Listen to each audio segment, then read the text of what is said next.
my name's Skylar Euclid. I did my article on Aunt's heartbroken warning after teen's accidental overdose. Um, Basically, in that article, it talked about how this aunt, she pretty much lost her nephew to an accidental drug overdose.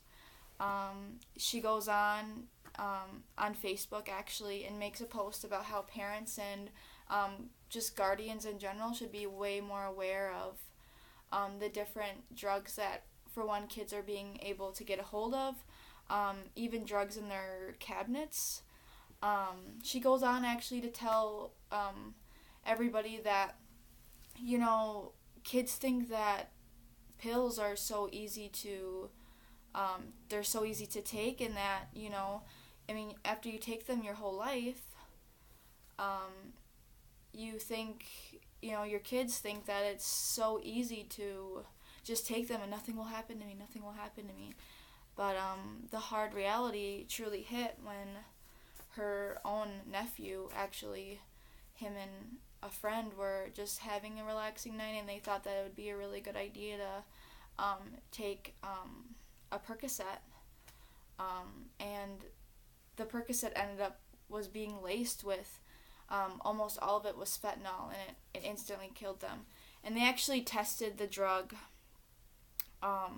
They tested the drug to see how much fentanyl was laced in it, and they said not almost, but over 50% of it was laced with fentanyl. And they also related that back to almost that amount of fentanyl could have killed 6 men instantly also. So it's really the hard truth. But yeah, normal boys, both athletes on the football team, were about to go to college. Everything was great in their lives. They felt like they wanted to experiment, and it ended up really screwing them over. They ended up falling asleep and never waking up. I picked this article because I myself am going in AODA, and personally I feel like just because you don't have to be addicted to drugs to have a problem. You don't have to be addicted to drugs and then not be qualified. I think all drug abuse is in the same category. I think it should all be valued the same way. Just because one person is struggling with it and one person is not, it shouldn't be valued any different. I'm really strong about that opinion. It's just a really interesting topic to me, and I think that it needs to be more heard.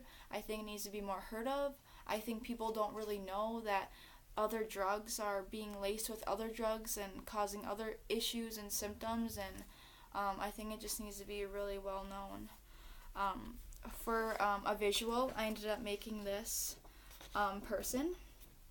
On the person, it pretty much just has all the effects of opioids that can affect the body. So obviously we have death here.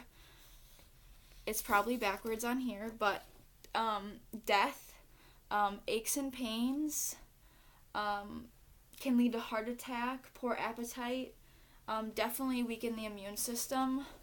I know a lot with people who are addicted to opioids, definitely are more susceptible to getting sick because their immune system has weakened significantly. Constricted blood vessels, you can even gain weight. I know sometimes it's the opposite in other cases, but in some you can. Cognitive changes, so being more irritable, moody, and overwhelming sadness, so depression and not feeling okay. How I can relate this back to psychology. In chapter 5 we talked about substance abuse. Obviously, like I said, it's not like they were abusing the drug, but they were in a situation where they felt like, oh, let's try it, let's have a good time. Even though they weren't like made a dependence on it, it still was an issue.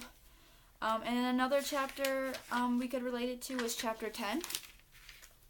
And in chapter 10, I'm just going to show this really briefly. We have this pyramid called the Maslow's pyramid.